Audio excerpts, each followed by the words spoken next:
जी, ये अगला प्रश्न मैं इमाम साहब से पूछना चाहूँगा। इमाम साहब, आपको क्या लगता है कि मदरसे के पाठ्यक्रम में साफ़ सफाई होना चाहिए? जितने भी बच्चे वहाँ पढ़ते हैं, शिक्षा प्राप्त करते हैं, बच्चों को कम उम्र में ही सफाई का पाठ कितना अहम है और होना चाहिए कि नहीं? बिस्मिल्लाहिर्रहमानिर्रहीम, नहमदुहु नसल्ली अला रसूलिहिल करीम, अम्मा बाद।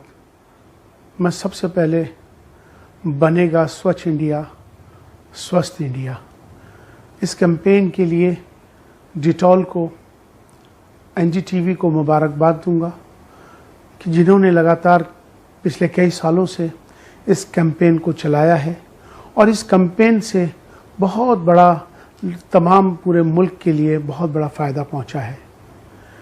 मैं समझता हूं कि कोविड-19 की जो महामारी इस समय फैली है, उसके मद्देनज़र हमने जिस तरह से आज भारत को, स्वस्थ भारत की जो हम कल्पना कर रहे हैं, हमें इसकी बहुत सख्त ज़रूरत है। आज हम सबसे पहले हम खुद बचें, दूसरों को बचाएं।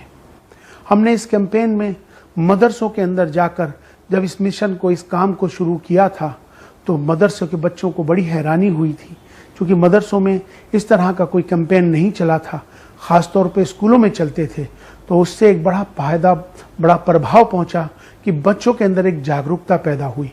तो मैं समझता हूं कि अब हम अपने इस करिकुलम को डिजिटल करके, स्मार्ट क्लासेस के ज़रिए से भारत के 7.5 लाख मदरसों तक अगर हम पहुंचाएंगे, तो मुझे लगता है कि इसका बहुत प्रभाव होगा और एक बच्चों को डिजिटल दुनिया से जुड़ने का मौका मिलेगा।